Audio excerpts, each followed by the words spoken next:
I'd like to take a moment to welcome Dr. Gyula Kaza, who has joined us in the Zoom meeting. Thank you for being here, Doctor.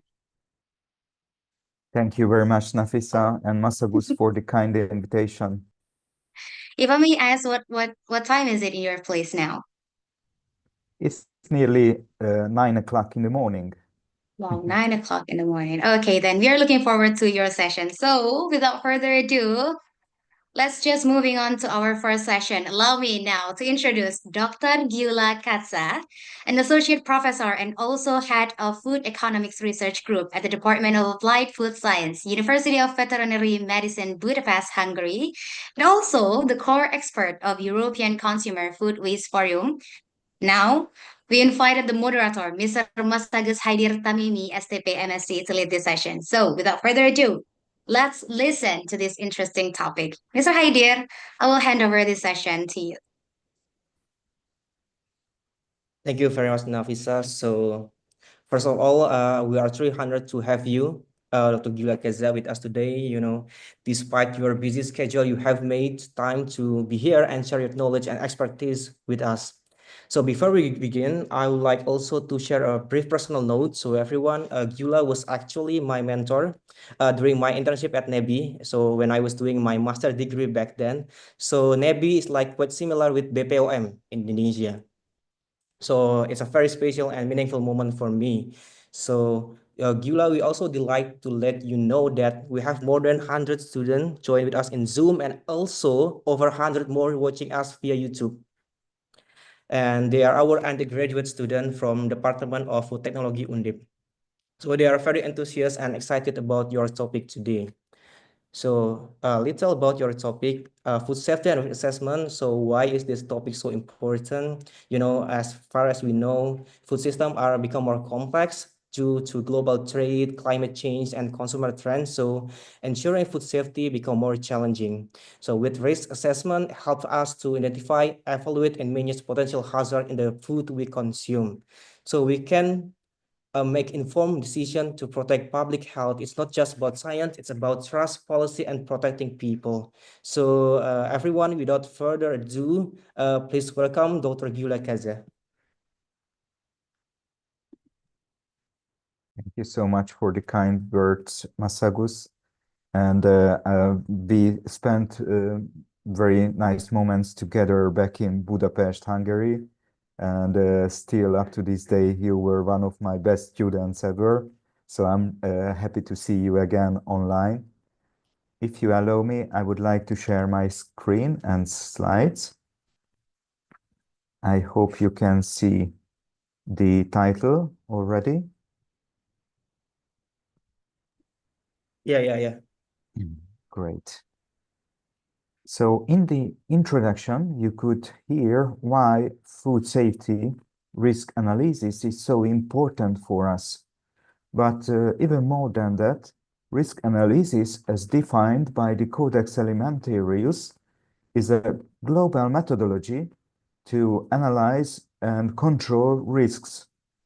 We have three main areas in risk analysis. Risk assessment is the science-based process to identify and assess the level of risks and also the exposition the consumers are in. The risks are managed by the risk management activities, mostly conducted by the authorities or the parliament, basically by creating rules, laws, and issuing authority inspections. And there is this third level of activity, risk communication, which means the interactive exchange of risk-related information between all stakeholders, including the customers. Its purpose to prevent damage, reduction of exposition, and the management of crisis situations. Actually, we have two main areas of risk communication. The first one is when a crisis situation is already happening. We have to give a very quick and appropriate reaction. In these situations, many people are in panic, and under pressure, we barely can make good decisions. Therefore, we have to prepare for these scenarios. For instance, in Hungary, we have one nuclear power plant, and we have an imaginary scenario about this power plant um, providing radioactive pollution to the environment. In this scenario, we have a set of procedures how to prevent this contamination getting into our food chain. But we have many other scenarios, such as for zoonotic diseases or big uh, mm, level of chemical contamination in our food chain. The other area is the preventive risk communication, which is a more happy activity because we have time, so we can make plans, we can assign resources, we can find some budgets, and we can organize a program of which we can also monitor and measure the results, so we can give feedbacks to our currently running programs to optimize the interventions. Normally, we organize preventive risk communications about areas which are of growing importance. For instance, in the EU, Campylobacteriosis is an increasing risk. A few years ago, our main topic was salmonellosis. So we have a few items, a few risk factors aimed by risk communication in Hungary. To make the appropriate decision, we use Peter Sandman's risk communication strategies model. Here you can see two dimensions. In the horizontal one, the objective risk can be found. In the vertical dimension, you can see the public outrage or the panic the society perceives or produces about a risk factor. And by assessing the objective risk and this public outrage, you can find out which would be the appropriate risk communication direction for you. If the two dimensions are maxed out simultaneously, then we talk about risk communication, such as in the case of the BSC or the mad-cow disease. A little further, we will talk about it. There are some strange situations when the objective risk is actually pretty low, but still the public feels some panic about this imaginary risk. Sometimes we can see that E-numbers or food additives are able to produce this kind of pseudo food scandals. Here we have to work on calming down the public outrage by explaining the science-based information about those issues. Without analyzing the two other fields, we have to move on because we will lose important time. We can talk about internal and external risk communication. Internal risk communication is important for you if you are the food safety and quality manager of a company, because you have to organize this activity by making reports, analyzing statistics, talking to your employees, organizing internal workshops and trainings for them, or just posting some messages around the working areas. It's really important, but not just giving risk-related information, but also collecting. In a Norwegian poultry slaughterhouse, which I recently visited, the chief veterinary officer organized a workshop every month with the cleaning staff, just to give them some training and feedback about the laboratory um, testing before and after the cleaning shift. So it was important in that factory to become salmonella free, and that's why they pushed the internal risk communication so much. In most of the cases, however, we talk about external risk communication. Uh, Typically, the authority would like to understand the risk perception of the general public or consumers and give them risk-related information. Sometimes we also address companies with these activities. Typically, there could be three types of sources of communication. In most of the cases, we talk about institutional or authority-based risk communication. But sometimes corporations can also use risk communication as a tool. However, it's extremely rare that they are using preventive risk communication. Most of the cases, they communicate only in crisis events. So they have to explain what is happening or what caused the crisis situation, and they have to work on installing back their business operations and winning back as much as they could of the consumer trust. And in some cases, non-profits or NGOs, non-governmental organizations, can also be a source of risk communication. Sometimes they are honest and clear with their intentions. However, I would like to call attention that some NGOs are actually representing some hidden interest. For instance, they are financed by a company, or they can be financed by a businessman, and this could be quite dubious at a few cases, according to our experience.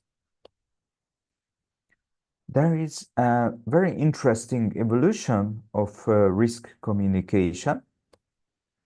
We start with the pre-risk communication era, which was not a two-direction or multi-direction communication at all. Only the authority gave information, mostly in the form of giving orders to the stakeholders, and mostly it concentrated on crisis communication. The authority was not receptive to information arriving from the consumers or the companies. The interventions were purely technology-based, and it resulted with a lack of transparency and an enlarged social distrust. As a response to the social distrust, the authorities started to think about educating the public to fill in the knowledge gap or deficit, as we say, hence the name deficit model. Finally, they had to learn that lay people don't want to learn too much about food safety risk factors, chemistry, microbiology, and academic subjects at all. Instead, they had to find new ways to grab the attention of the public. And still the social distrust was not diminished because journalists and lay people felt frustrated of not getting answers from the authority to their questions. And in the next era, the authorities responded to that situation by opening up a gate for a dialogue with the society. But the framework of these dialogues was quite artificial. The authority decided about what, when, and how the public could discuss. And it was not so efficient at all. Only this narrow communication channel was opened, such as a public hearing, which was not visited by many genuine consumers. So we had to move on from the dialogue model and we invented the partnership model. The big difference between the dialogue and the partnership model that in this model we open all channels which are possible to be used for communication. And I would like to give some actual examples. I worked for the National Food Chain Safety Authority, as Masagus mentioned. And for instance, we um, established a web page where we use web forms to receive questions. We have a we have a phone number, so anyone can call us. We have an email address, but we have created an application for smartphones, and we use also our Facebook page to receive information. And if you would like to call our attention about the food scare you experience, we take it very seriously, even the information gets to us through Facebook. Some other channels, such as personal channels, events, are also open for public consultations. And we started to organize public campaigns about food safety risks or, for instance, food waste prevention. And we invested in consumer behavior research to understand what is happening in the consumer's mind. The partnership model is the most recent model which was introduced in practice. And the best authorities on the global scale are using this model, but we can see a bit further than that already. The next model could be the consumer behavior model. The only problem with that, we really don't know how to implement it in practice. Because we had experienced a barrier with the partnership model. Namely, it is not efficient to use only communication campaigns to raise the attention of the public because there are only a few times you can really make an impact on actual consumer behavior, actually, at the case of adults. So sometimes we have to go with the flow, meaning that we have to understand what is happening in the kitchens and the households, and we have to be there at the right spots. I just tell a few ideas we have. For instance, we started to use fridge magnets about raising attention to the proper uh, fridge temperatures, or we distributed fridge thermometers in which we indicated the proper scale of temperatures or the range. But we just started to think about it.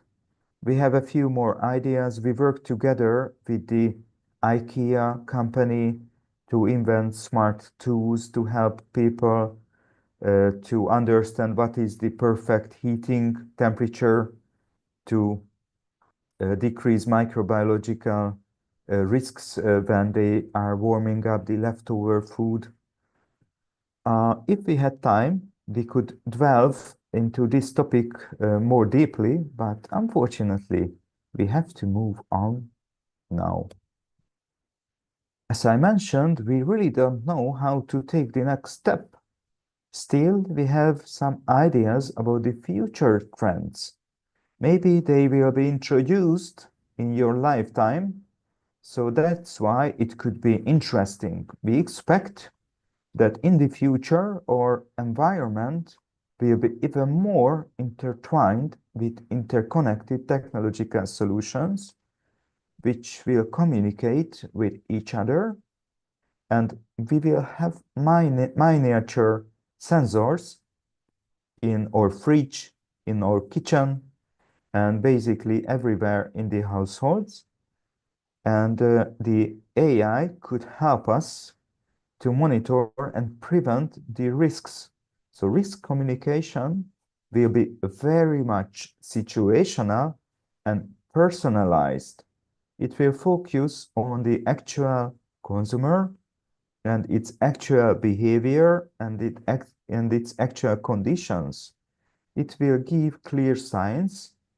For example, if you would like to eat something and the AI would decide that this food is already risky, for instance, due to over storage, maybe it will be flashing red through an augmented reality pair of glasses, or fridge could tell that which foodstuff started to spoil by its visual sensors, or maybe it will also have a gas analytic tool built or integrated, and it would help to detect spoilage more efficiently. And I would like to go on with some case studies. The most influential food safety risk scare was the BSE scare, the mad cow disease, or the bovine spongiform encephalopathy.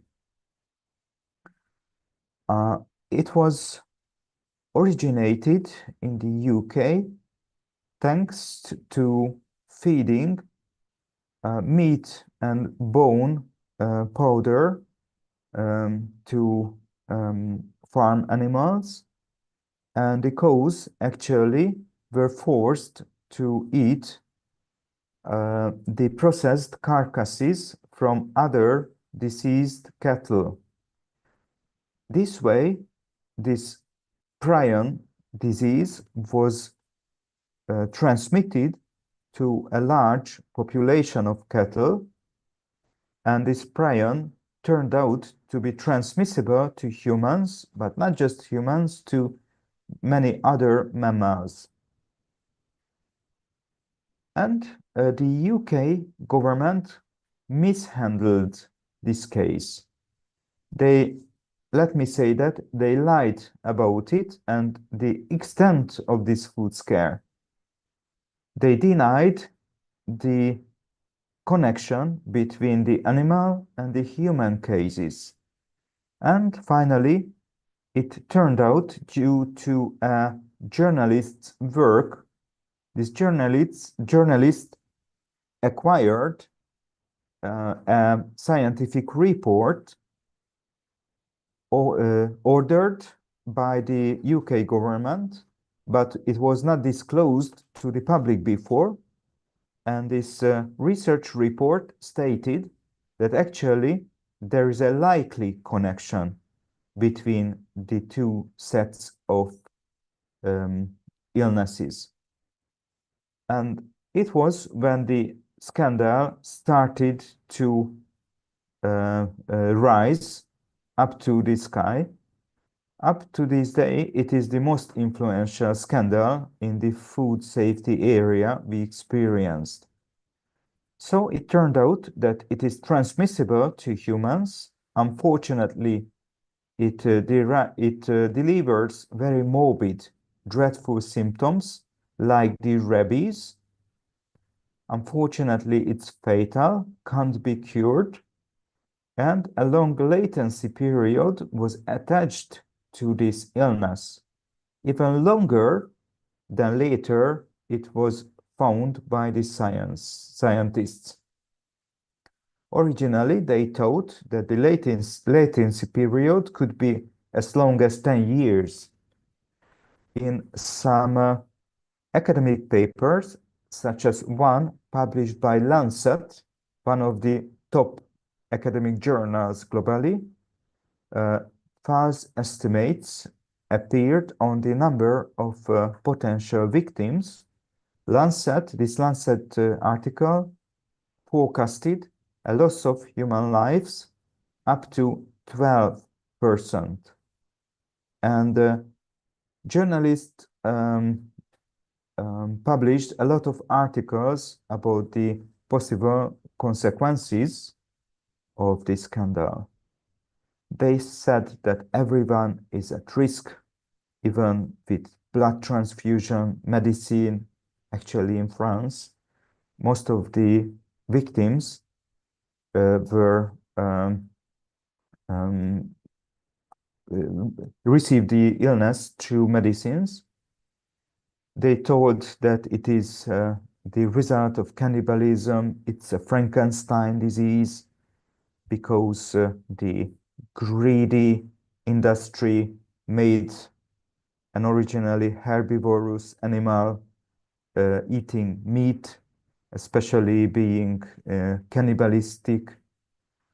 And unfortunately, a few researchers also died when they dissected the samples taken from humans or cattle.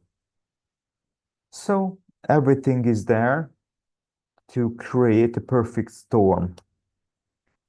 But you have to see that it's a golden mine for the press because it was a mysterious disease. Prions were not as known there then as today. There was this latency period. It also contributed to this scandal. It can spread through food. Anyone can carry it without knowing it.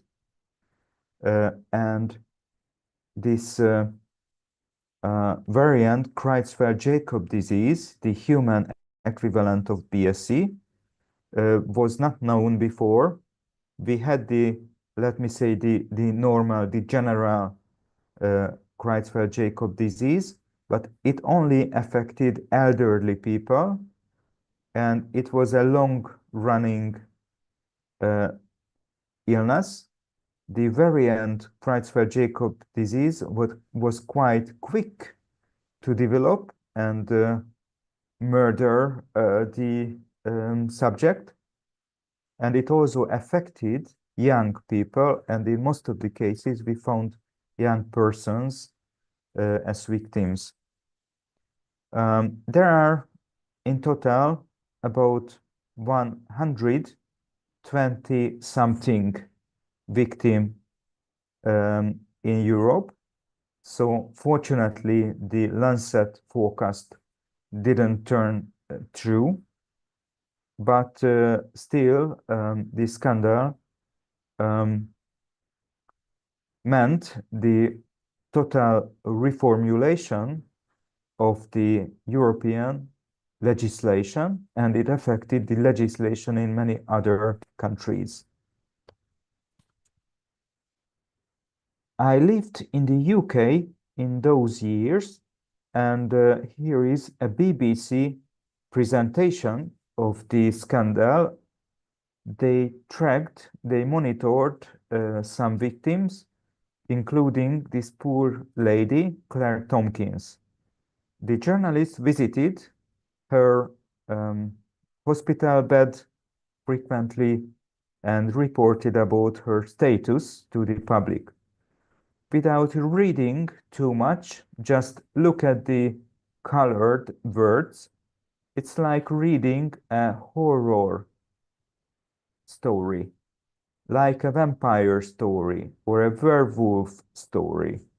So this was how BSc was presented by the official governmental um, news channel. You can imagine how tabloid media handled the situation. So the journalists thrived in this situation. BSc sold a lot of papers, magazines, and it ruled the early internet web pages. In Hungary, we were safe because we didn't find any infected animals. We were not part of the EU back then, so the borders were closed immediately, and the authority didn't let any cattle or bovine products into the country. So the public was safe, but even though almost everyone heard about it, according to our consumer study organized in 2001. And still, you can see that about half of the consumers decreased their beef consumption.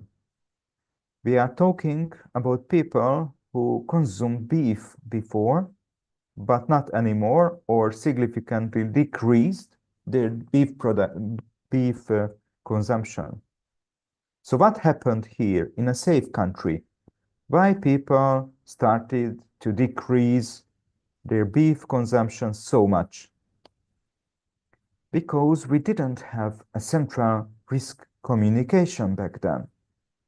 We only had the international news coming up, and people sitting in front of the telly only saw that, oh, there is this suffering animal with the shaky legs, and in the next cut we can see the human victim tied to a bed.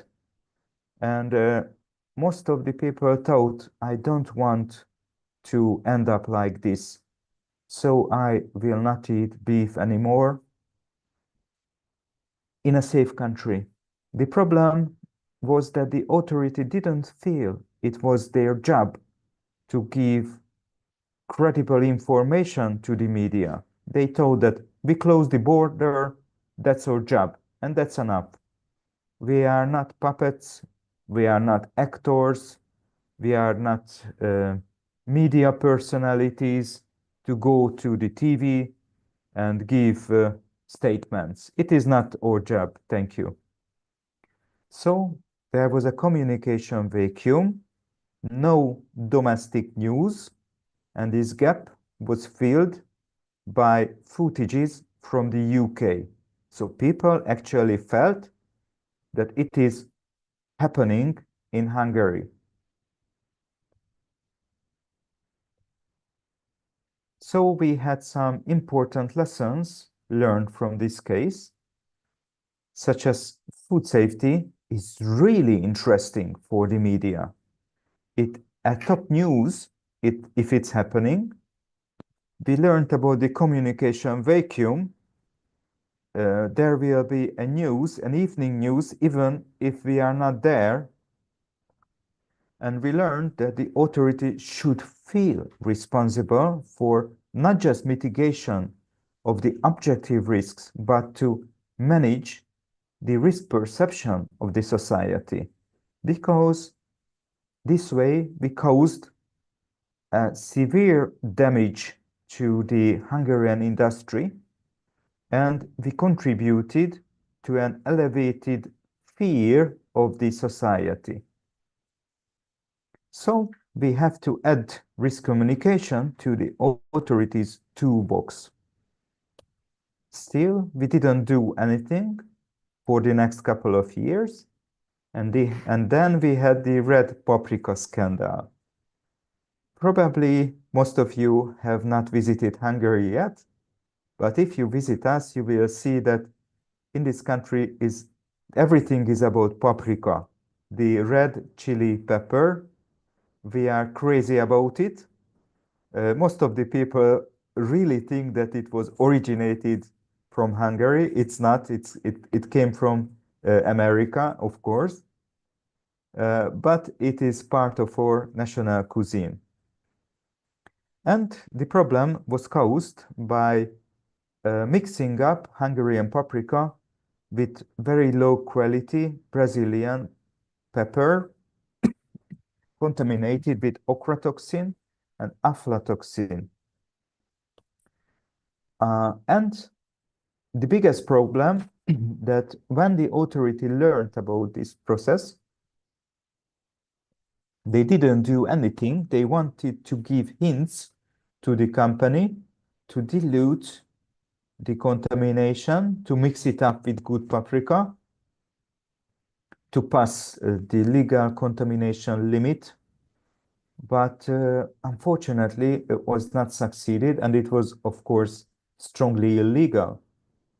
The authority then gave contradictory statements, and unfortunately, later on, the journalists found out that some of the authorities' leaders were actually involved with one of the company's business interest. So we had learned another important lesson. We have to analyze the independency of the authority, and we have to be really strict to make distinction between authority people and business people. And we also learned that the timely reactions are really important. Still, we didn't have risk communication. And we arrive to the next scandal. Here we can find a responsible person for risk communication in the avian flu scare back in 2006.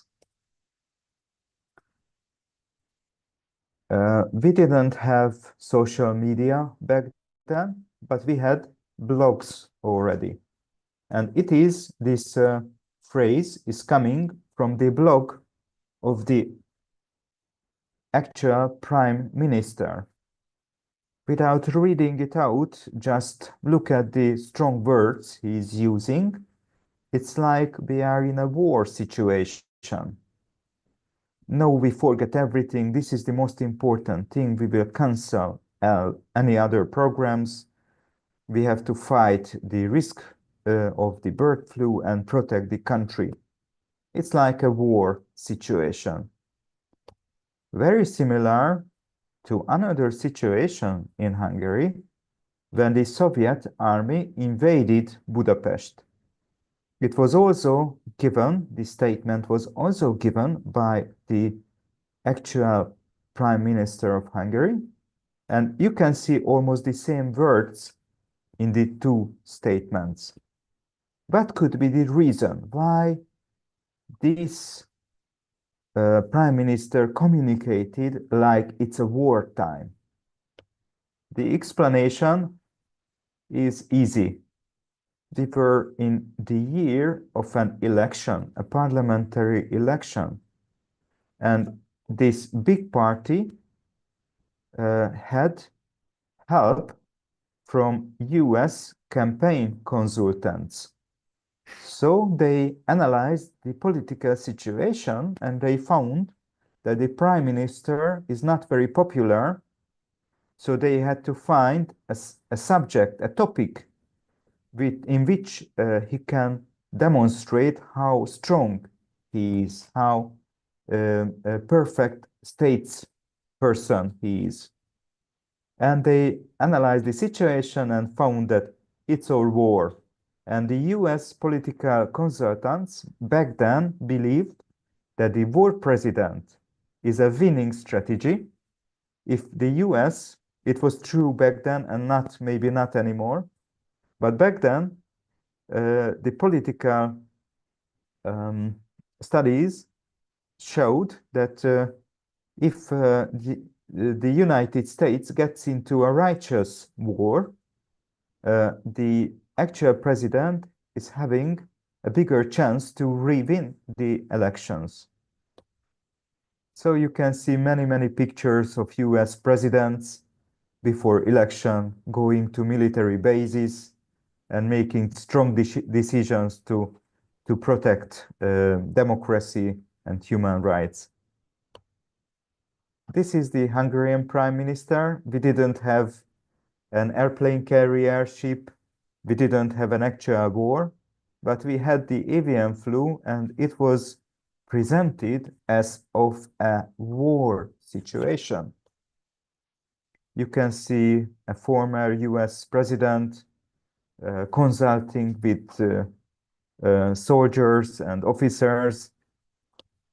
And here you can see similar pictures of the former Hungarian Prime Minister analyzing the situation, being there at the front line and checking the geese died from avian flu.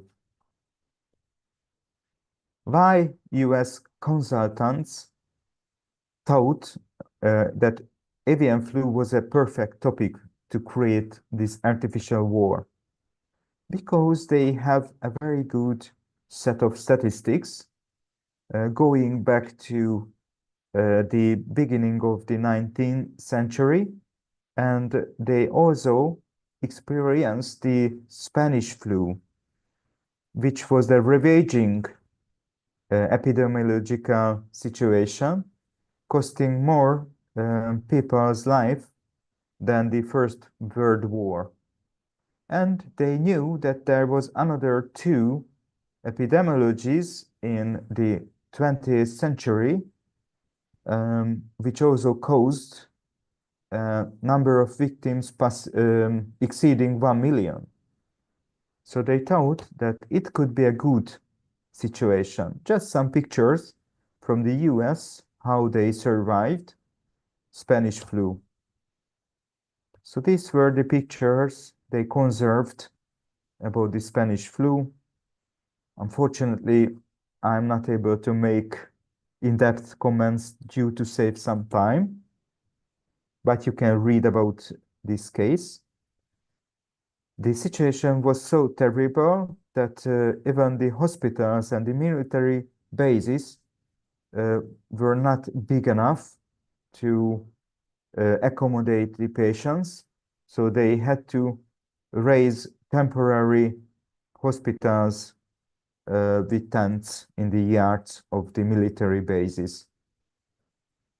What happened after this wartime-like communication?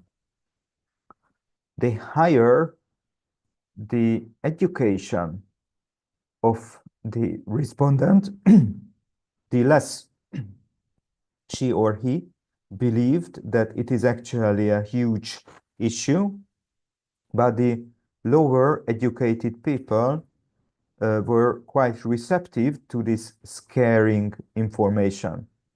And in total, 25% of the population decreased its poultry consumption. So not 50, like in the BSE scare, but still it caused a lot of problems to the industry.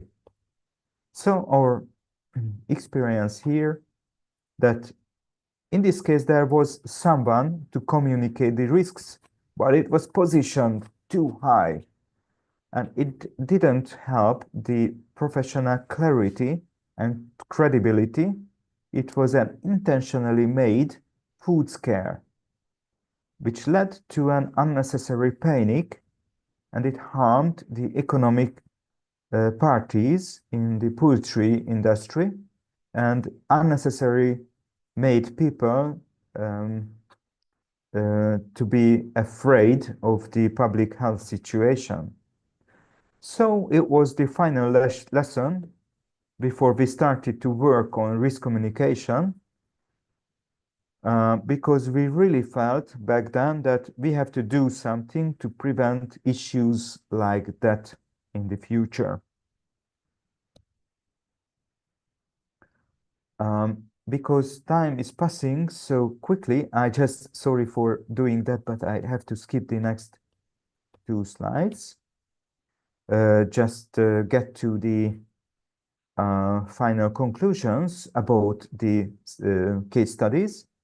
We learned that the consumers are not aware enough. They can be um, mm, led to false directions with an unprofessional risk communication.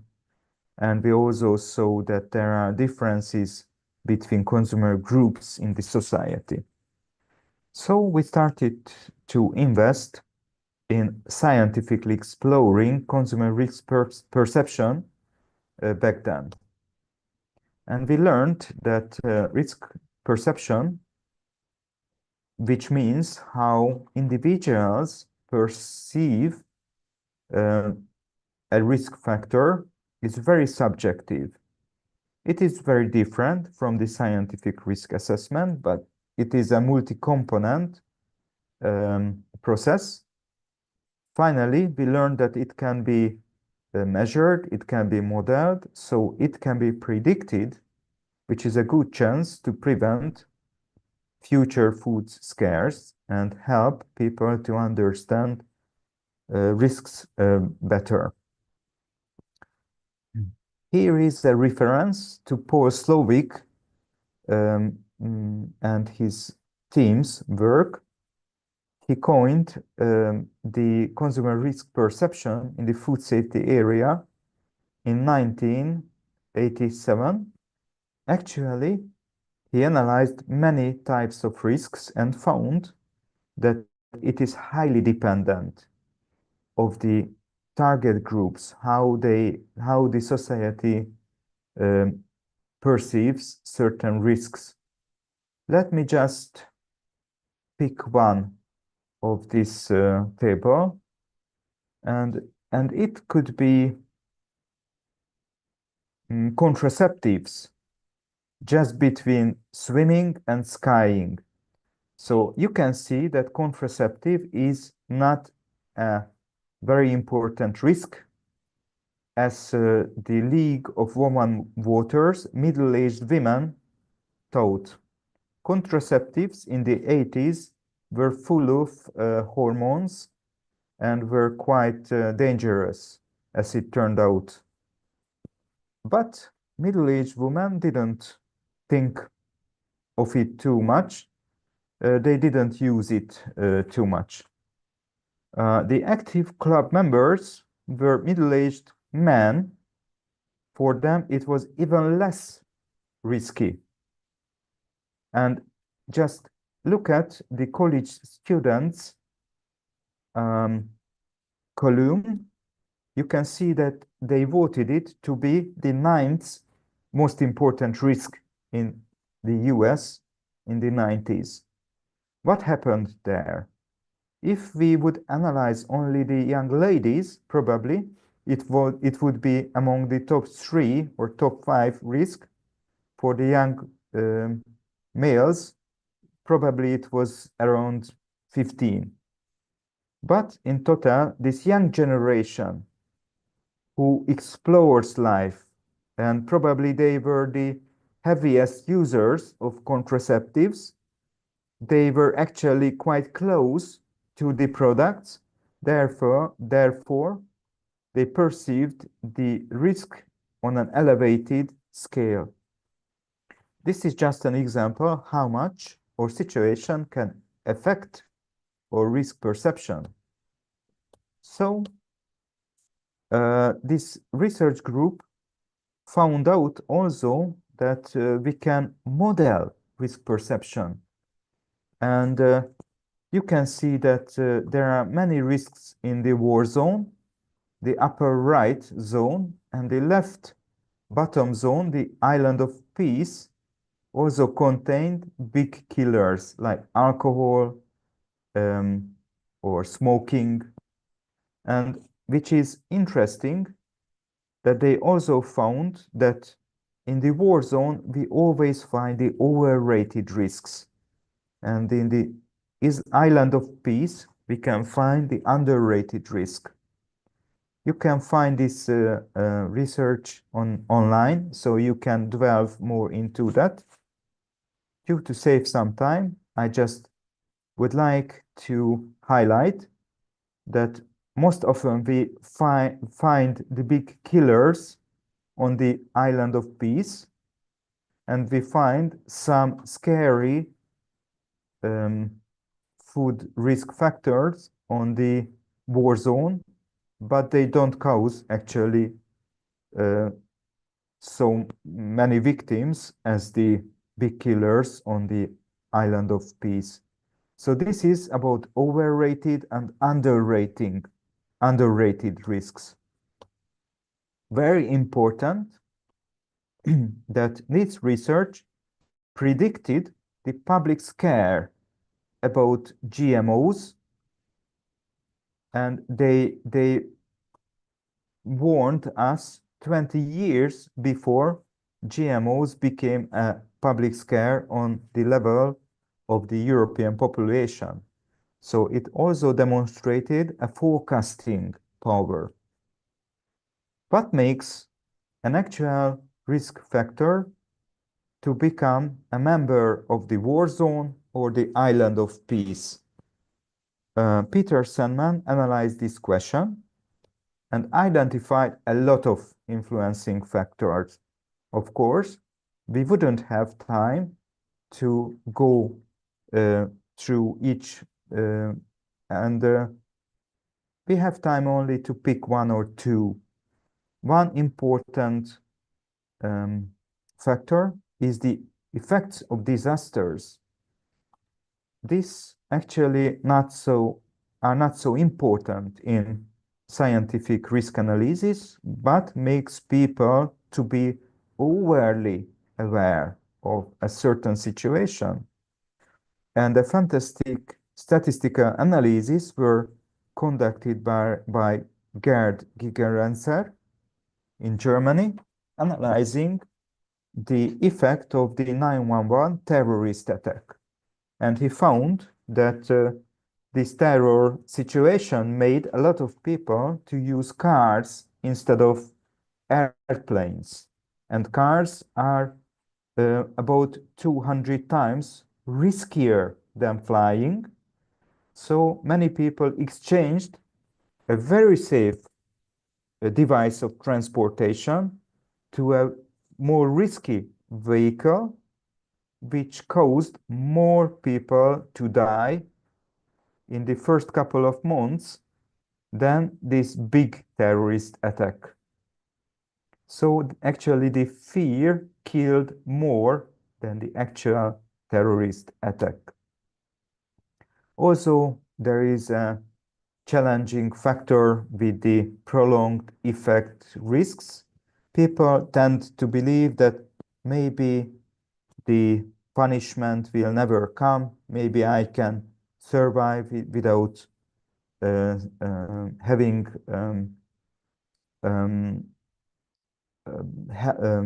adverse health effect. So they can take prolonged effect risk for a long time.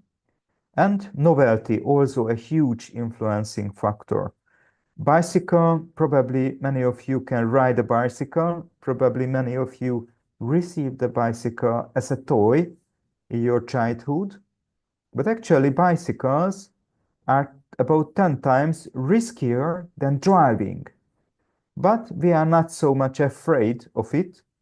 And people, if we would ask people about their risk perception, probably many people would vote flying to be more risky than using a bicycle. But actually, it is just the opposite. Bicycles are the most dangerous vehicles we invented.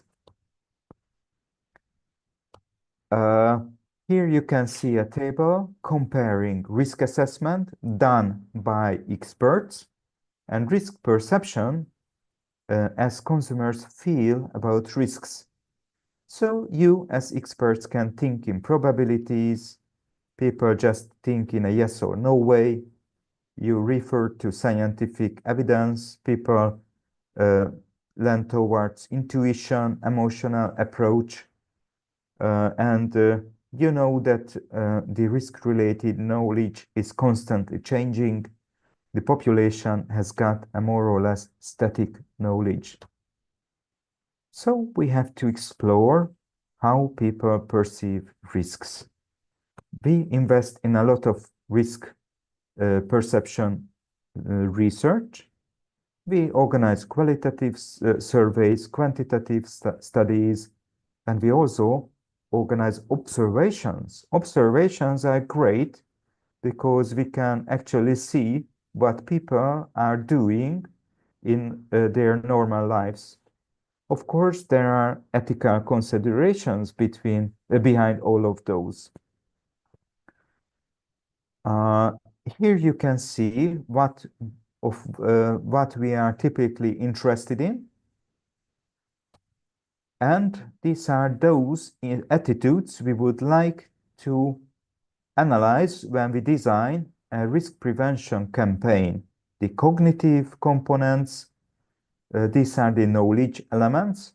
Unfortunately, they also incorporate the myths or misconceptions, because if someone has got a false knowledge, for this person, it is the truth. So he's not aware of reconsidering it just based on his own knowledge. So, but at least this person thinks about a certain risk situation. We also have the effective components. It is like you don't think, just feel something. And we have the conative component. Let me simplify it. This is the routines by which we live the majority of our lives. Most of our food-related decisions are routine decisions, and it's a big problem for experts who would like to conduct risk communication, because we only have a few windows in human life when we are open to receive new information. The early childhood, when everything is new, the early adulthood, when we start our independent life by leaving the family nest, and the time of the unfortunate first big illness, and other lifestyle changes like divorcing or something happened with me. So big crisis situations open up a window of perception. We have to exploit these windows to move people to shift towards a better risk-related behavior. We have a limited action radius. Other than that, if we use very funny or weird communication, or we can shock or terrify our audience, maybe we can move them out of the comfort zone. So this is what we are struggling with. Childhood awareness raising is really important for us, as I mentioned. In Europe, in most of the countries, we implement food safety related education. And here you can see a collection of ideas how to plan your own risk communication campaign, how to edit messages, how to structure your message, what are the basic principles you have to follow in your risk communication, who are the best source of communication if you use personal channels, what could be the main communication channels, and what could some examples from Hungary for campaigns, online communication channels, what kind of printed materials we have, what kind of consumer inputs we collect, and we also organize events. I would be really happy to give you more examples later on after the class, but I would like to keep my assigned time. now. And this is the self-evaluation tool for risk communication practitioners. This is a model. I would be happy to share it with you if you would be interested later on, which analyzes the human capacities and its appropriateness for risk communication. For instance, if you are organizing risk communication on behalf of an authority, these are the elements you have to look out for. What kind of activities you are supposed to organize, what kind of management issues you have to deal with. And that's all I planned to share with you. I would be happy to answer any kind of questions if I'm able.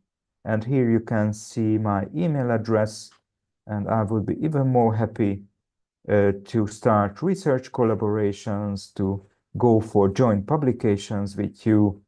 We would be happy to accept PhD students or just to invitations for any kind of consultations about food safety risk communication.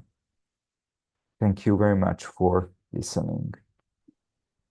So thank you, Gula, for the insightful presentation. We have learned so much how effective risk communication is.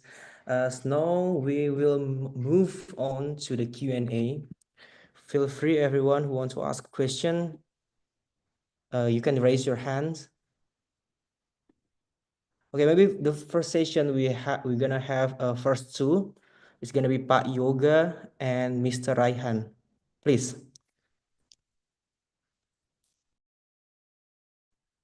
Thank you, Haidir, as the moderator. Professor Gula, nice to meet you. I was a bit late, by the way, I'm so sorry. Yeah, but I followed the entire presentation. Very nice presentation. So I've been working with risk assessment myself, yes. And I know that this risk communication is part of the risk assessment. At the end of the, you have to do the risk communications, right? But now what I wonder is, I mean, like, oh, wow, I learned now that there are so many ways or so many methods to do the risk communication. But my question will be, I mean, what I witnessed firsthand as a crisis, or also maybe most of us here, is the COVID, right? So during the COVID crisis, we saw that there are many governments trying to do the risk communication differently. Maybe you can also understand what I'm trying to say here. Some of the governments, they are taking the COVID problem lightly, trying to to make the people becoming more confident, not to be worried. But other governments, they are trying to not trying to scare, but saying that because there are so many unknowns in this problem, so we have to do this to do that. So I wonder, I mean, like, because I experienced that crisis firsthand. I mean, like, in reality, some of the cases that you have just mentioned, I didn't really. I mean, I wasn't there, and I'm like, so in the COVID case, what do you think? I mean, like, how should we balance between not making people panic, but at the same time also not trying to underplay the crisis of the unknown here? So I mean, looking at the several models that you have just explained, which one that we can use better maybe in that kind of situation? It's a bit a long question, I'm sorry. But it was a great question. In the COVID, as you mentioned, many countries wanted to press the outrage and keep the society going on, while in other case they intensify the panic by over reactions. Here, the best practice is to give neutral attitude to the information by showing empathy to the victims, but stick to the scientific evidence when you give forecasts or you talk about the extent of the epidemiology, because any other type of risk communication can be handy at the moment, but will hit back in the longer term. So you have to remember that I can win today's communication round, but at the end, truth will always come. Best thing to react, to behave accountably. And you can be accountable if you refer to scientific evidence. Another advice I would give to a similar situation, to if you are leading a company or a government, you have to assign the risk communication only to one person, or at least a few faces, because the communicator has to be built up, have to be recognizable and credible for the public. If you change the faces all the time you are giving messages, it will also contribute to this care. So if you find your perfect risk communicator, who, in my opinion, on the first place, an expert, and the second place, a good communicator, and not the other way, um, then you have to stick to that phase. That should be the talking head in your campaign. And sorry, and to open up all communication channels, you have to invest in this, but you have to give answers to journalists, because they don't have the answer. They can find out even the more scariest things, even if they lack reality. So you have to be receptive, and you have to give quick responses to information requests. Okay, understood. Thank you. So we have to stick to the science. That's what you are talking. Yeah. All right. All right. Thank you for your answers.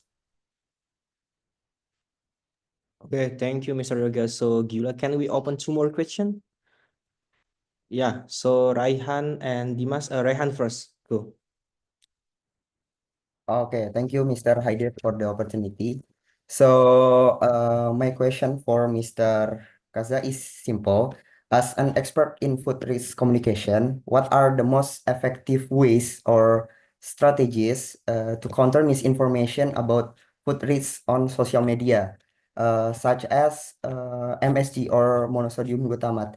People believe that MSG can cause brain damage or make people dumb, or like in instant noodle, it's contain wax that can harmful if you eat it. So my question is how to counter the misinformation about food risk on social media. Thank you, Mr. Wonderful question. I can't comment on the health effect of MSG because I'm not a risk assessor. But the answer, social media is a challenge because it is changing so fast. And actually, if you are 16 years old, you can see that 12 years old communicate quite differently, and they also use social media, and risk perception starts very early. So if you are using social media, it's starting right now. And as I'm a man in my late 40s, of course, I don't understand how 16 years old or 20 years old people communicate on social media, and that's normal. So we have to conduct research by involving people from that age group we would like to address with our risk related messages. You can't save it, you can't avoid it. You have to invest in understanding risk perception. First, we have to create target groups, because probably age groups react to a situation differently Probably by gender, there could be differences, by income, by education. Many cases, having a child at the household can make a difference in the risk perception. So first you have to know the target groups. And if you analyzed and identified the most important target groups, then you have to find the key for the best communication. For very young people, we try to refrain to schools because uh, there is a compulsory education for them. It's easy to grab their attention in the school, and we try to complete it with social media. But as I started, we are struggling with that. Probably we would like to use um, people, influencers of the same age group as our target group is in. But it's a challenge. Okay, thank you, Mr. So the last question, Dimas, please. Okay, thank you, Mr. Haidir, this opportunity. And I have question about in crisis communication.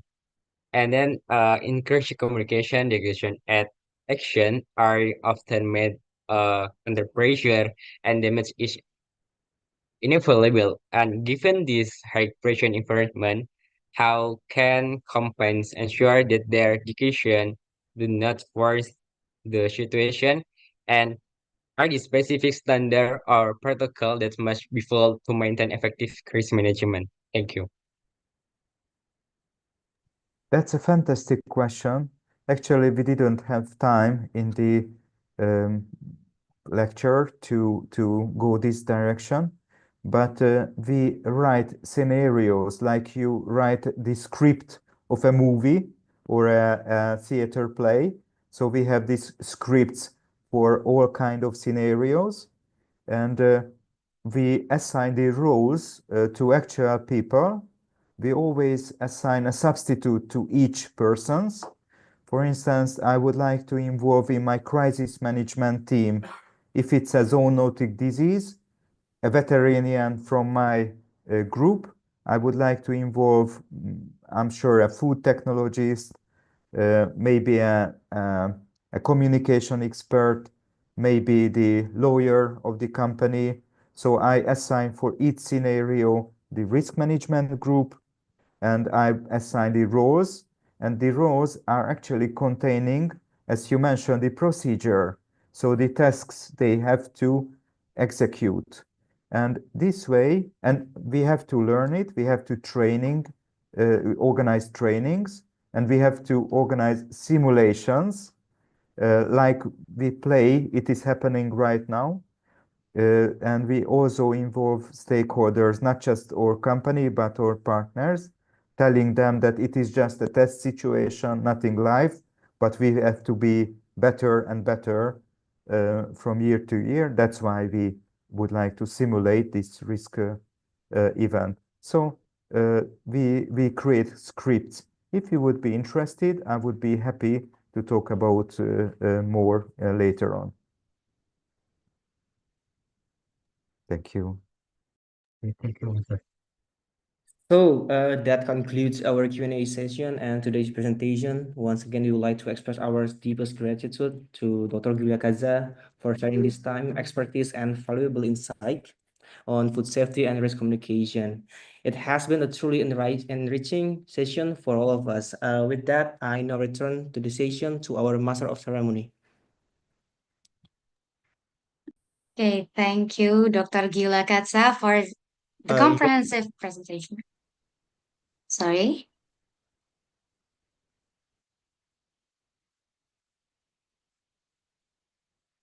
Okay, then. Thank you again, Dr. Gila Katsa, and our gratitude to Mr. still Masagus Haidir muted. Tamim. Naf. Sorry?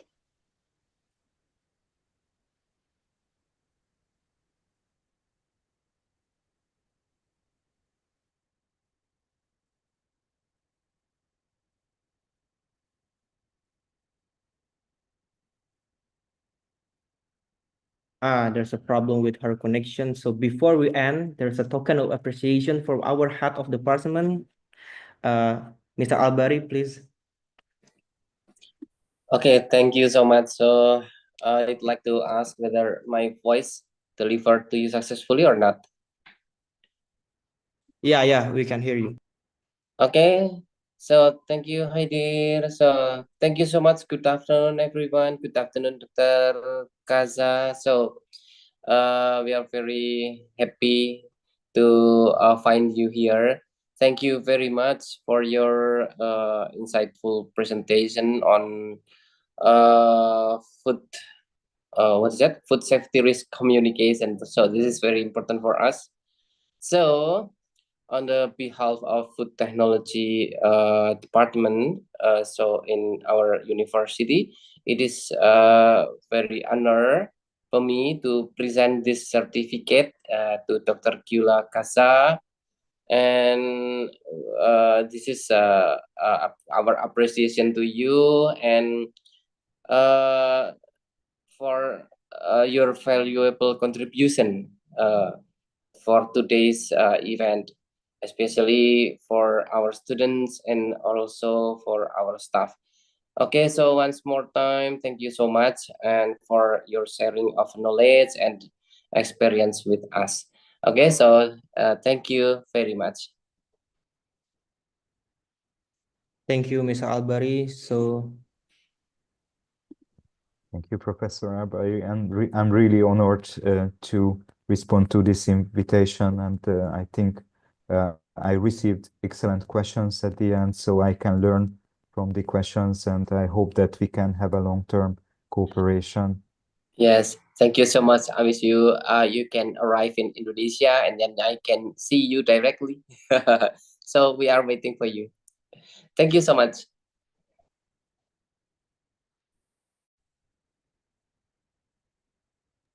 Okay, thank you. Am my voice audible? Yes. yes. Okay, thank you. Thank you, Dr. Gula. Thank you, Mr. Haider, and also thank you, Mr. Albari, PhD. This is a wonderful, comprehensive presentation. So, Excellencies, ladies and gentlemen, we now move to the second session. Please allow me to introduce Dr. Ianatul Khairov, PhD, an Associate Professor of Chemical and Environmental Engineering, University of Nottingham, Malaysia, and also the expertise in the advancement of environmentally friendly process. We also invite Ms. Lutfi Purwitasari, STP MSc, as the moderator of this session. So please give a big warm of applause, Dr. Ianatul Khairov, PhD, and the moderator, Ms. Lutfi Purwitasari. Ms. Lutfi Purwitasari, are you here? Yeah, I'm here. Thank you, Nafisa. Okay. Okay, I will hand over this session to you. Okay, thank you. Good afternoon, everyone. Welcome to the second session on sustainable bio-waste treatment with an open air and universal composting. My name is Lutfi and I will be your moderator for this session. But before we dive in, let me briefly introduce our speaker today. Dr. Yanatul Khaira is an associate professor of chemical and environmental engineering at the University of Nottingham, Malaysia. She has extensive experience in sustainable waste management, particularly in the treatment of bio-waste through composting technologies. Her research focuses on optimizing resource recovery while minimizing environmental impact. Now, we are excited to learn from her insight today. Without further ado, please welcome Dr. Inatul Khaira. Dr. Inatul, the floor is yours.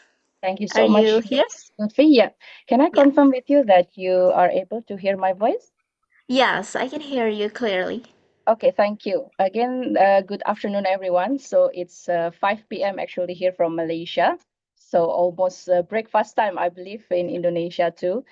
Let me again before I proceed, thank you very much for Undip to invite me. I've been to Undip I think last year and met Dr. Albari as well. So again, thank you very much for this insightful talk, and I have listened to and followed the presentation from Prof. Gyula Kaza earlier, and it's very interesting discussion going on. Okay, so please allow me to prepare my slide. Okay.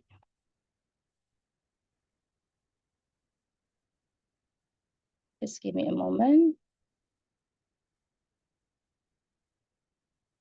Okay, so may I ask if anyone can see my slide?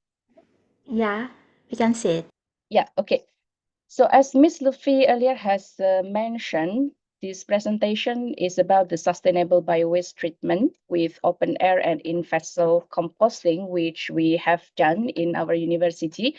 But I think I'll most probably go more details on the introduction while I'll be quick on the research part, okay? And I've been informed that majority of the participants are students. So probably we will have like a quiz time, if you don't mind, everyone, okay? So, so about me, yeah, you've heard already, so I'll just skip about this before I proceed with my talk. Please allow me to give a quick introduction to the university. Actually, the University of Nottingham, we have three branches of campus. Okay, the main campus is located in UK, and then we have two overseas campus. One is in Malaysia, one is in Ningbo, China. So everyone feel free to come to visit me in Semenyih campus. It is very close to Kuala Lumpur. It's about 45 minutes driving. So and Malaysia, is very close in terms of proximity to Indonesia. So anytime you travel, so feel free to approach me.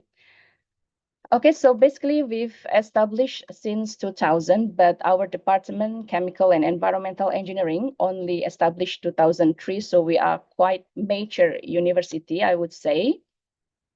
But compared to Undip, our campus is actually quite small.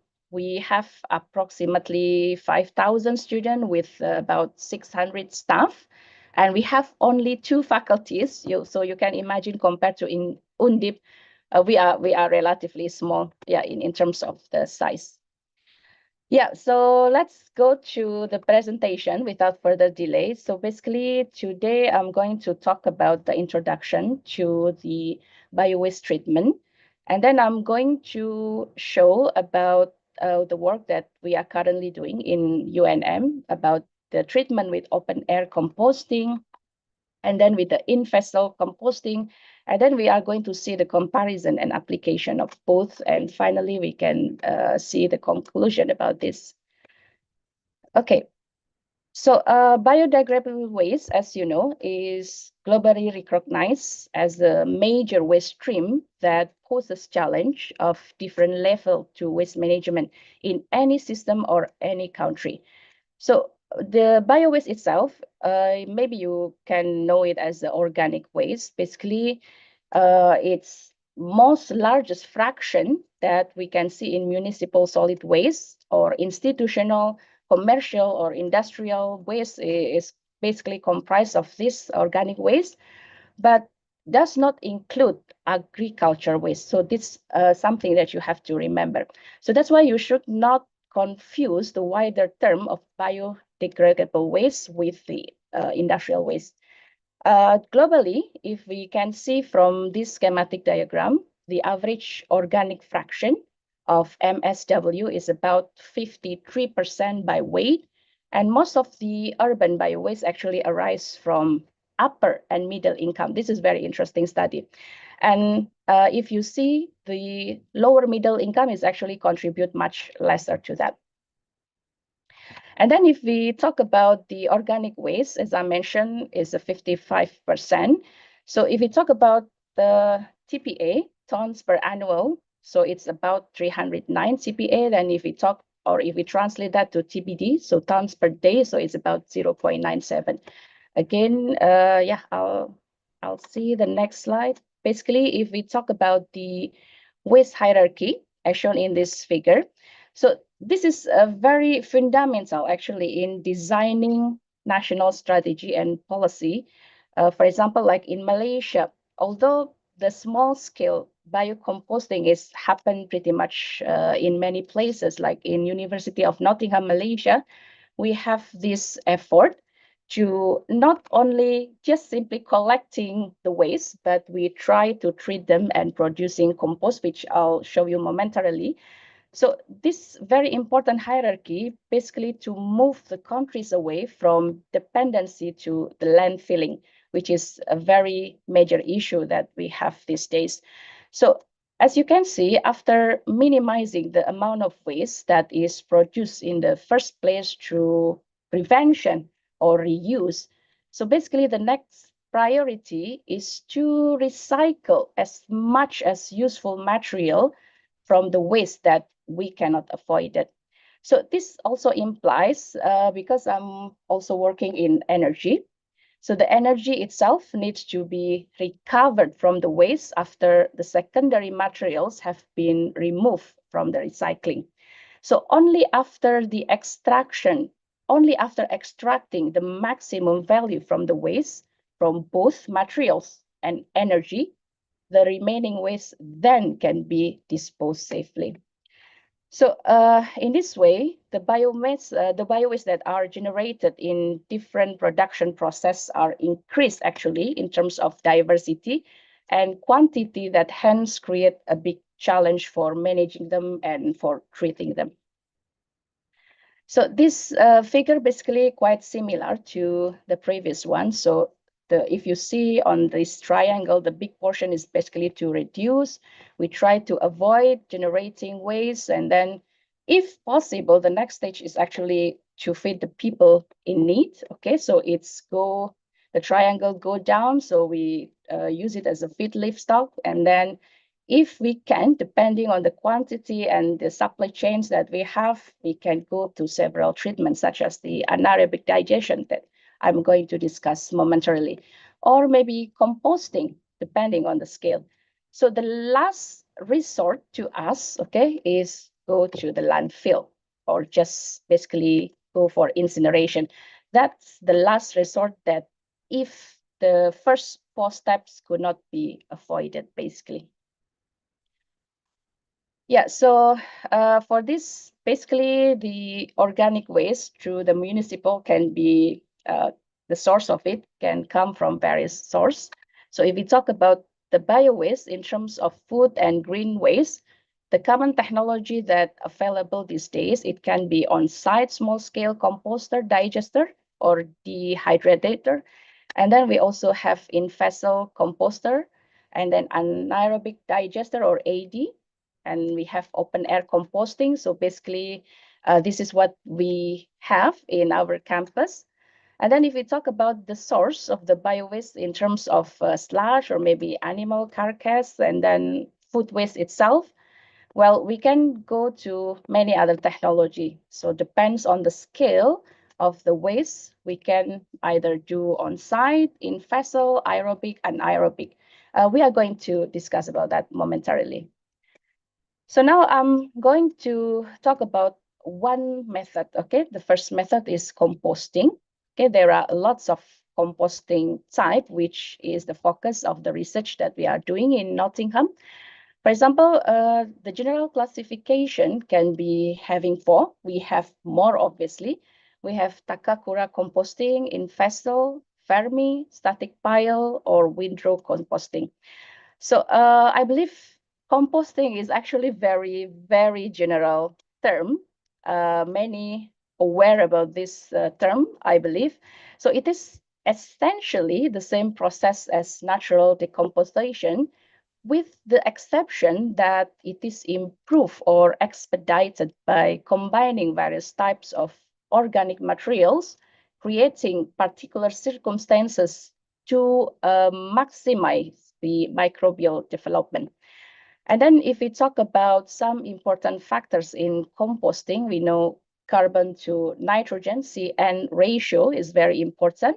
And then we talk about the oxygen supply, we have moisture content, temperature, and pH. So these factors basically need to be taken care of when we do or we choose this technology. So in Takakura composting, as shown in one of these figures, so basically what it does is involve a seed compost that is made from fermented bed and fermenting solution. So in this case, the organic waste will be combined with seed compost and placed in a vented container or basket for decomposition. So if we talk about the in-vessel composting, so you can see the figure on the bottom right there. So it's actually referred to set of technique that keep composting material contained within the structure, hence in vessel.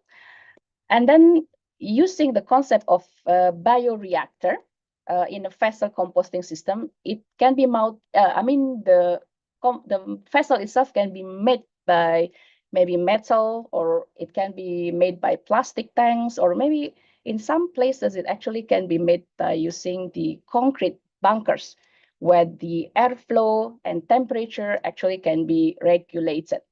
So this IVC, or this in-vessel composting, is actually quite reliable treatment, I would say, that can handle a wide range of organic waste. So this, interestingly, including all the kitchen, canteen food waste, okay, as well as garden waste in a vessel, because we place them in all enclosed container.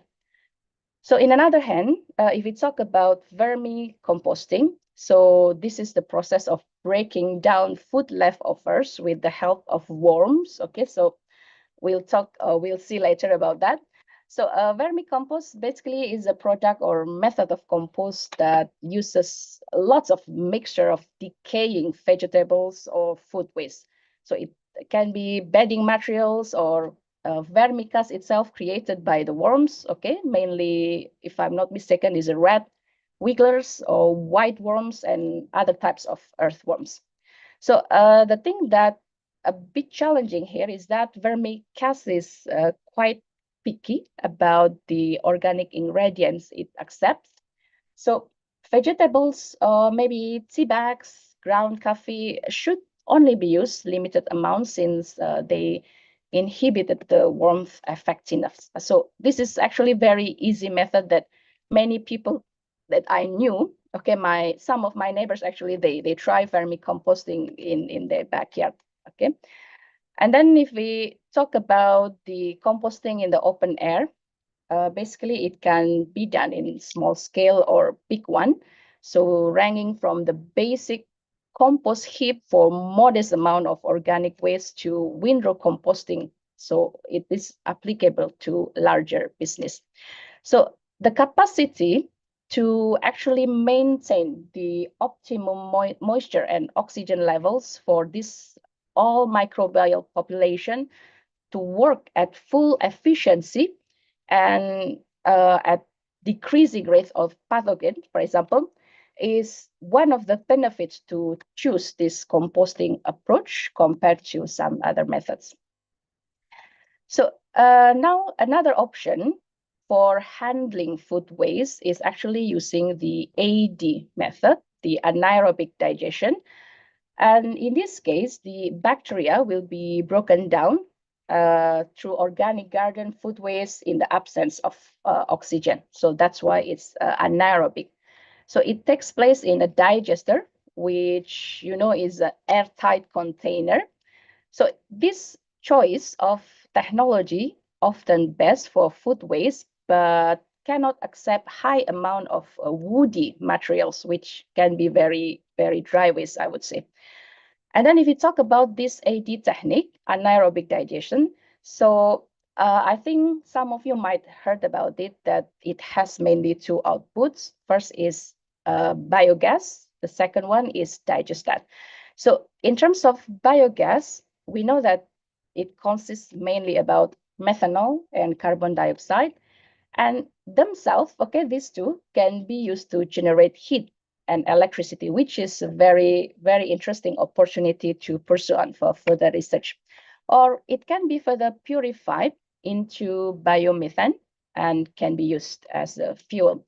While if we talk about the second output, digestat, so it's mostly consists of just remaining indigestible material and just that microorganism.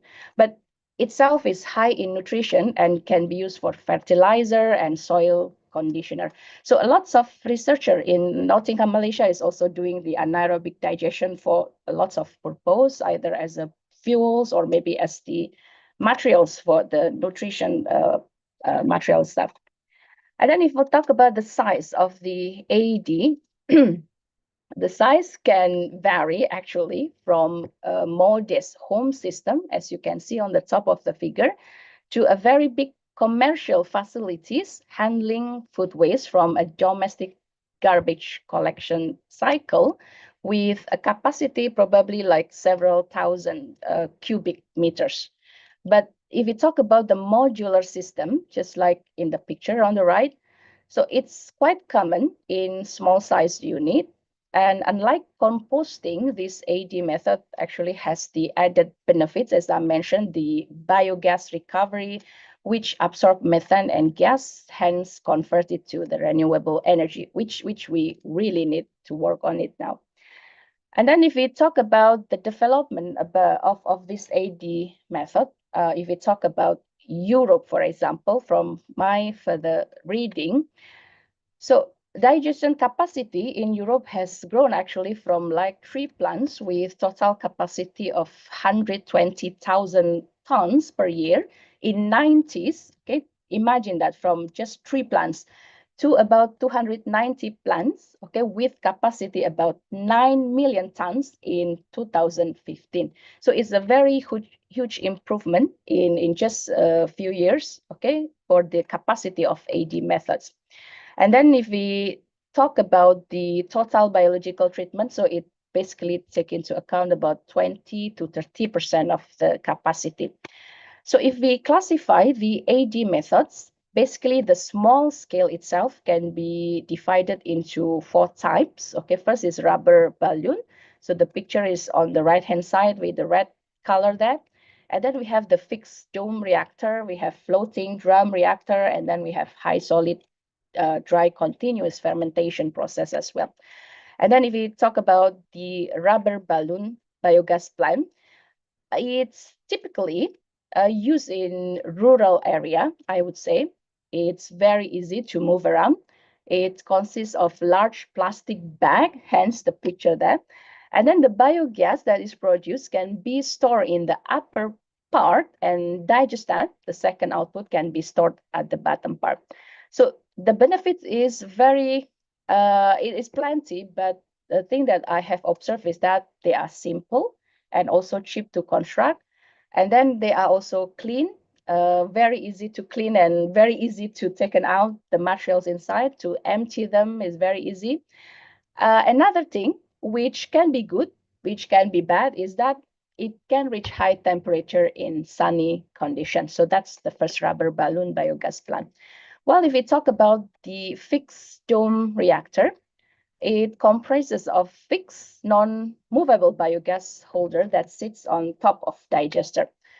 It's relatively cheap as well, is low construction cost. The good thing is has a long lifespan.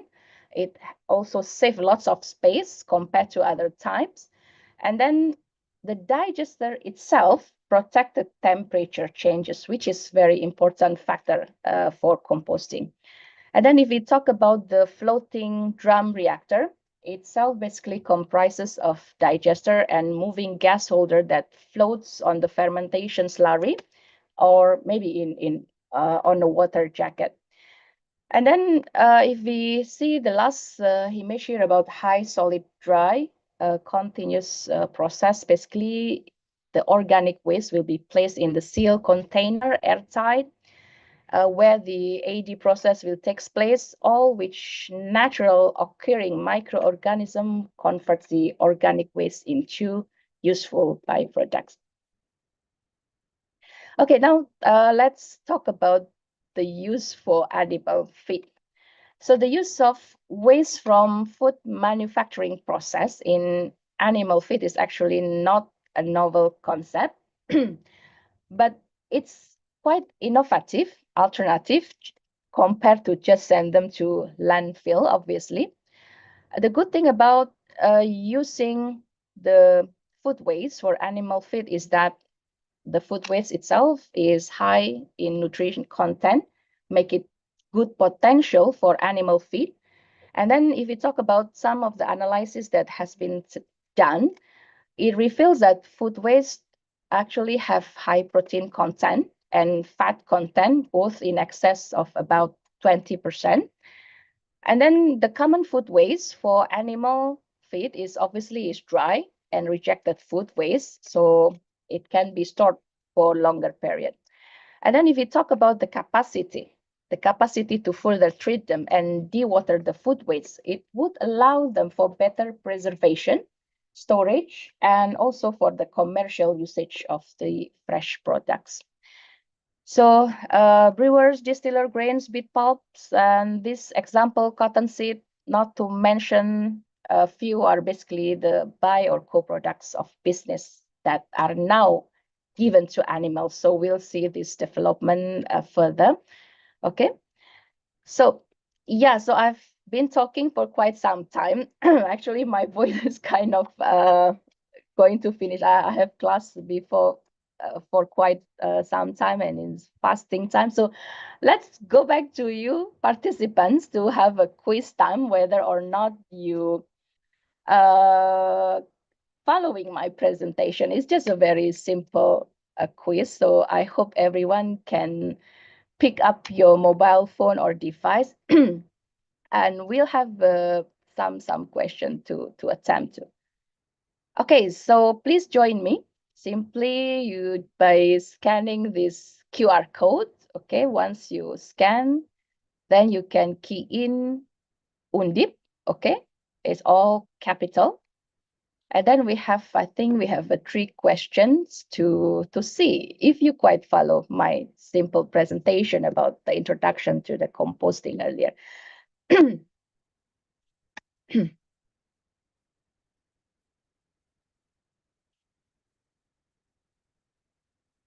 Okay, can you please join me? Okay, everyone, please scan the QR and join the quiz.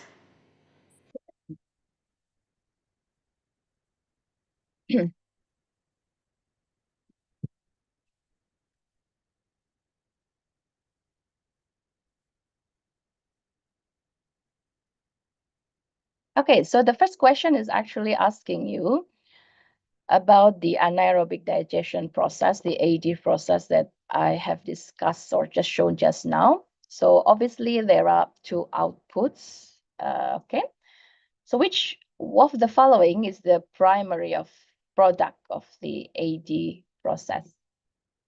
Okay, so majority actually answer methane and carbon dioxide. Yep. Yeah, everyone is clever. So it looks like it's very basic knowledge, right? So about the anaerobic digestion. I hope nobody answered the last 3. Okay, we'll see. Yeah, 100%. So maybe I'll just move to the second quiz. Okay. What do you think about the benefits of recycling food waste into animal feed? So these are the open text question actually, which I have yet to discuss. But if you have your thoughts about that, what do you think about recycling food waste into animal feed?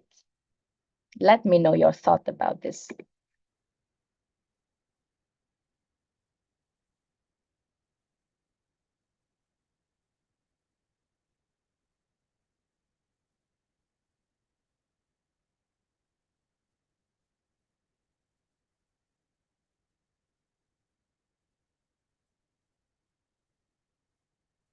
Okay, so let me see.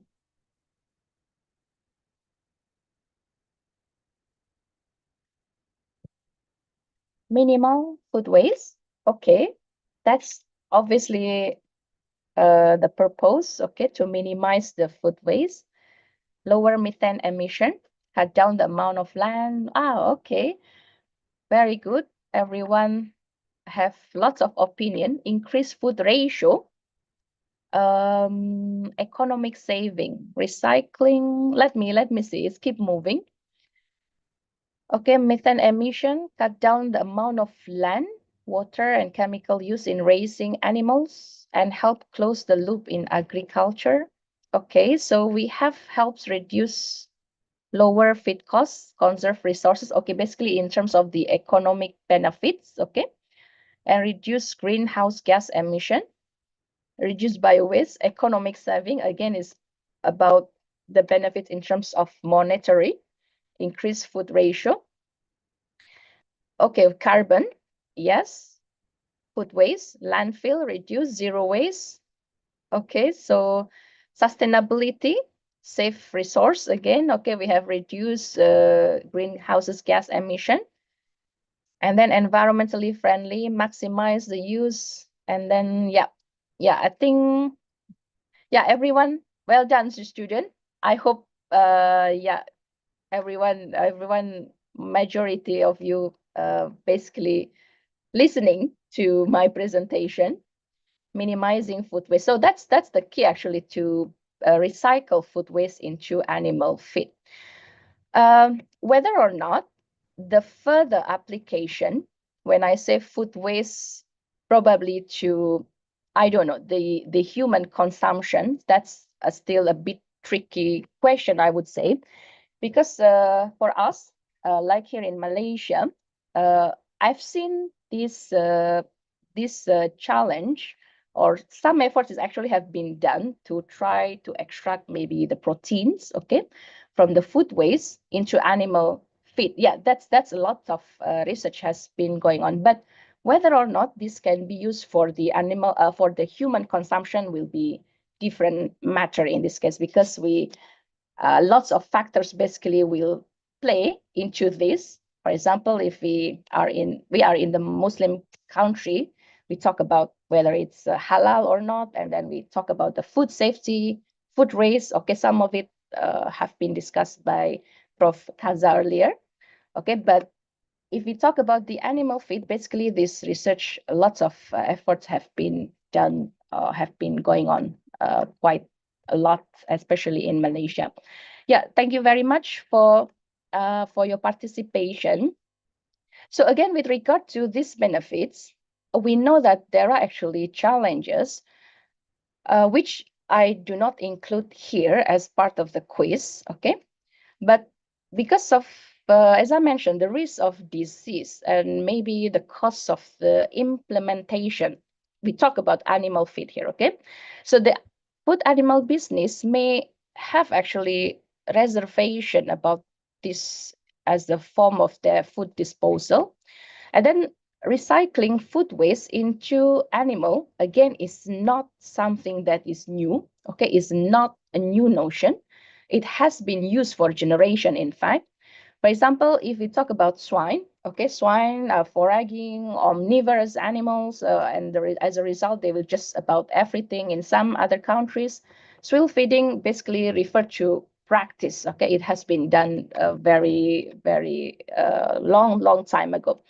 And then, like in Australia, it has been outlawed in number of places because of the link to the foot and mouth disease. That's why some companies actually may have reservation about this when they want to use the food waste into animal feed. And then if we talk about the quality of the food waste itself, okay, we know that the quality of the food waste actually vary from places to places. Hence, it raising concern about safety as well. For example, maybe in Nottingham, Malaysia, okay, the quality maybe come mostly from vegetables. Okay, we have lots of vegetarian, probably. Okay, and then maybe some other places, okay, the quality comes from many of the bones or maybe some other factors, okay, some other food types, okay, and then we do not know about the safety. So if we mix them together as the source of the animal feed, so that could raise about safety as well, safety issue for the animal feeding.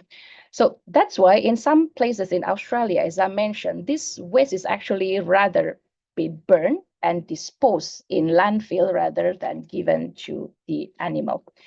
So now let me go to the next about the insect food or bioconversion. So I'm giving the example about the black soldier fly. So it's not something new in Indonesia. I know in Surabaya there are lots of places that have the BSF, okay, to convert to the animal feed. But again, it gains lots of popularity recently because again, traditional animal feed such as soy meal or fish meal is becoming increasingly expensive. or maybe it's coupled with, as you mentioned, about the land requirement, huge land requirement, big water that is needed. So with this bio-waste as a substrate for insect is a protein source, right? So it's very important. Hence, it's seen as a very promising option to tackle this challenge. So I would say that the use of BSF could be a sustainable solution to waste management. And at the same time, we can actually obtain high protein quality. So another good thing is that BSF, black soldier fly, is a native to tropical climate. And then the BSF itself is eat on the food waste. It's a larval stage. And then the flies could be bred in cages, and then the eggs could be hatched in the nursery. And then the larvae can be transferred in the food waste where they will eat their fill. And then once they reach this stage, the larva can be dried and turned into meal. And the whole process is actually take very short, about 10 to 12 days. Hence, it's very appealing to the potential prospect of employing this captured BSF as a protein source for the animal feed. Okay, so we have lots of picture. Actually, my husband he attempted to have this BSF in our backyard earlier, but then yeah, it grows really fast, I will tell you. And then if we talk about the waste management and companies' point of view, this technology is actually has many essential characteristics that are very appealing treatment for the bio waste. So first, as I mentioned, the insect protein is a very excellent quality and then valuable food source for the poultry and fish grower. And then it has been proven as well that feeding garbage to larvae can actually kill disease-causing germ like salmonella. Okay, so this means that employing this technology on a farm or treatment can reduce the danger of disease transmission between animal and people. So if we talk about the weight basis, the wet weight basis, okay, the waste reduction that we can have by employing the BSF is actually can reach up to 80%, which is very good. And then operating such facility, BSF does not really need sophisticated high-end equipment. So I would say this appropriate for low-income environment that primarily rely on low-tech and low-skill labor. Okay, next we talk about another method, which is biodigester or dehydrator. So these are machines that actually break down waste using natural microorganisms. So they actually produces gray water, which may be disposed in the sewer system within like 24 hours. And then this system is actually can handle up to 250 kilogram of food waste every day. And its advantage include low trash collection and disposal costs, as well as reduced space needs for the food waste storage. So different technologies actually needed for this biodigester or dehydrator. But to achieve optimum volume and weight reduction, what we need to do, we can incorporate pulping within the dehydrator itself, or we can combine with dewatering units and standalone pulping. So this is very good because it requires less water supply and less power consumption. Okay, I'm almost to the last few slides of my introduction, actually. For the research part, I'll do it very quickly because we actually have very limited amount of time.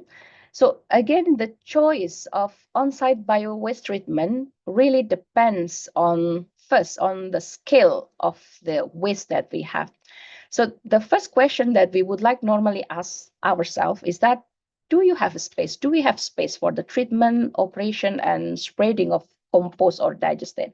So if the answer is yes to that, so you could consider static pile in fast composter, micro scale technology, But if the answer is no, we can go for another methods. Okay, so depends if you answer to the first question is yes or no. And then from the literature review, here is the summary of different types of on-site treatment technology. Okay, depends on things that you have chosen. Basically, there are advantages and disadvantages which you could read later on. I'll be sharing this slide with Ms. Lutfi later. And then depends on the available organic waste on site. This could be your choice if you decide whether you go for certain treatment of your waste. Yeah. And the rest, I think, Ms. Lutfi, because of the time limitation, the rest is actually about the research part. So probably what I can do, I'll share this slide with the participants. It's just the summary of the publication that we have done. Okay, our research team has done about this technique from these two papers. So anyone interested, you could read this paper. Is all open access paper. Okay, so about this composting for industrial biowaste, again about the in-vessel composting, technical and microbial assessment. So the rest of the slide is basically the contents that I retrieved from these two publications. So with that said, I would like to pass this floor to Ms. Lutfi again, our moderator. Thank you, everyone. So yeah, feel free to ask if you Okay. have any question. Okay, thank you very much, Dr. Inatul, for your Yep. informative presentation. Now we will open the floor for question. If you participant have a question, please raise your hand. I will call on you to ask your question directly. Anyone? Please raise your hand or you can chat in the text box. Oh, we have one in here. Let me read it for you. It's from Brigitta. Maybe Brigitta can join us right now. Open your mic, maybe.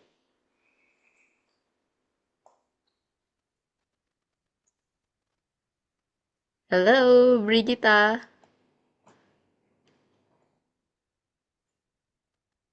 Okay, I think she's too shy to ask. Yep. Oh, cannot open mic. Okay, let me read it for you, Anna. First question is, how do OAC and IVC compare in terms of scalability, cost effectiveness, and the quality of the final compost product, nutrient profile safety when applied to large-scale SCR treatment? And the second question, I will also like to ask what technological adaptation or pre-treatment methods could enhance the suitability of each composting method? Okay, you would like to answer directly or the second? I think we go question by questions because maybe Okay. I forget about it later. Okay. It's already late afternoon, so sometimes to Yeah, I prepare know. my voice, I yeah, got it. my voice is actually almost gone. So sorry. Yeah. Okay. Yeah.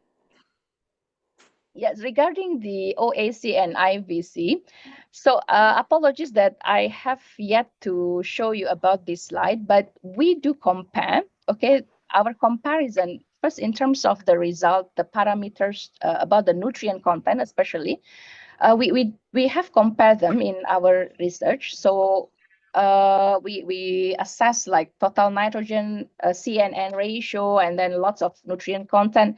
And in fact, we have applied these two methods to sawi and kangkung. Yeah, this is very famous vegetables in Indonesia, right? So we see in terms of the plants grow, productivity, nutrient content level. So we have seen this result. So we perform lots of experiment actually, and we compare them. So this is are just some of the photo where we take the compost from both methods and apply to these two types of vegetables. Let me just go to the summary.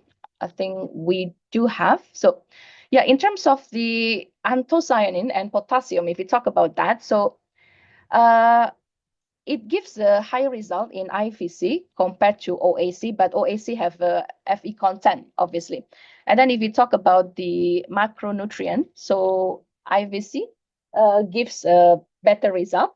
And then if you talk about micronutrient, so here our research, okay, our research it gives a better result.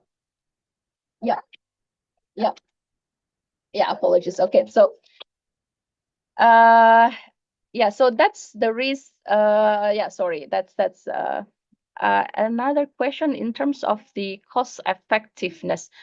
For our research, we actually do not really compare about the costs. Okay, for us, we do compare in all of this aspect, but yeah, in terms of cost, we have yet to see that from our research.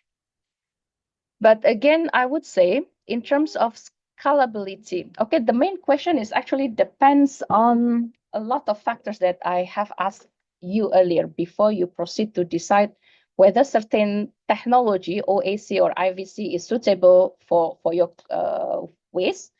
So whether you have a big space, okay, whether you have an access to the supply chain, okay, so that could be used to determine further, okay, for the choice. And then the second question, may I ask Dr. Lutfi if I have answered all the question or if there's Yeah, pending? I think it's already answered. Okay. And the second is Nurfianto Giar. Okay. The question is, what are the challenges and constraints in composting agricultural waste from plantation crops such as oil palm, cocoa, coffee, sugarcane, which has high lignin and cellulose content? Why is the option of liquid organic fertilizer in the processing such waste above very rarely used compared to composting? That's a question. For agriculture, right? Yeah. Yeah, for agriculture. For us, for our research, we do not really look into the agriculture waste because we focus on the food waste. But if I may say about the greater challenge in general, so it might not answer really your question about the agriculture waste itself, but regardless the country where we live or the area where we live is actually the goal or the primary objective of food waste management in every country, regardless development status, whether you are in developing country, developed country. So the priority is actually to improve the environmental performance. And then if we talk about Malaysia, okay, or maybe talk about the Southeast Asia, I would say the uncontrolled disposal is still a very big issue. So primarily because lots of politics situation, social, economic also take place. Okay, so it's a lot of factor about the uncontrolled disposal. So there is a difference between collecting the waste, okay, and dispose the waste. So that is the term that probably not every places or every situation not understand this pretty well. So that's why to get rid solid waste from the waste source, okay, it's not just simply focus on collection, but it's also disposal in the priority. So again, if we talk about the agriculture, probably is because the waste quality will be different from place to place. So segregating this into proper waste that we would like to tackle might be the challenge itself, I would say. Yeah, so I hope that answered the question, although it might not really tackle the agricultural term per se. Okay, thank you, Dr. Yanato. Okay, for other participant, maybe any other question? Okay. Okay, I think there's no other question anymore. Maybe they're already tired and hungry too. Get ready for Yep, break. no Okay. problem. Yeah, that was insightful discussion. Thank you, Dr. Yanatul. And before we officially close today's session, we would like to express our appreciation to Dr. Yanatul Khairo for her valuable insight and contribution to this discussion. And to formally present a token of appreciation, we invite Mr. Albari as the head of the department to deliver a few words and present the certificate. Yeah, thank you very much, Miss Lutfi, for your nice moderator, and Dr. Yainatul. So see you again. Yeah, Hi, so Dr. long time Al. no see Yeah, you. yep, Yeah, so hopefully you are doing best. And then when we will see again in Semarang. inshallah. So Yeah, soon. inshallah Yep. soon. Yeah. Okay, so thank you so much for your informative information and presentation. Very good for our student to know. And then your session very really enlarge understanding, especially in the what is that management technologies. And then you also provide the comparison using the composting methods, and then this is very good for us to apply. And then I think this is a very related to the Indonesian technology recently. And then in Undip, so we try to grow up the what's that BSF, yeah. And then who knows, the technology may applied well in Undip. And on the behalf of Food Technology Department, Faculty of Animal and Agricultural Sciences, Diponegoro University, so I am very honored to present you this certificate appreciation, and thank you again for your valuable contribution to this for the guest lecture. And we truly appreciate your time and expertise. Thank you so much, Dr. Thank you so Ianatul. much. Thank you so much for having me, Dr. Yeah. Al and Miss Lutfi. Okay, so the time is yours back, Miss Lutfi.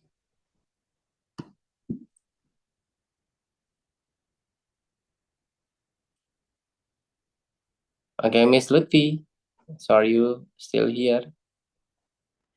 Oh, I'm sorry. Once again, thank you, Yeah. Dr. Yanatul, for sharing your expertise with us today. And thank you, Mr. Albari, for presenting the certificate. We truly appreciate everyone's participation in this session. We hope you find it insightful and inspiring. With that, we officially conclude our session, and I'll return the floor to our MC, Nafisa, and have a great day, everyone. Okay, again, thank you very much, Dr. Yanatul, for your wonderful insight, and special thanks to our moderator, Ms. Lutfi Purwitasari. Thanks a lot. And finally, as we conclude, let us reflect on today's fruitful discussion. So, sustainability is no longer a choice, but a responsibility. Let us be the generation that turns waste into worth and risk into resilience. Thank you to all of the speakers, moderators, and participants for joining this important session. May today's knowledge spark innovation in your journey towards a sustainable future. Stay safe, stay inspired. Wassalamualaikum warahmatullahi wabarakatuh. Bye, everyone. Waalaikumsalam warahmatullahi wabarakatuh. Thank you. Goodbye, everyone. Thank you so much. Yeah, see you again. Bye bye. Bye.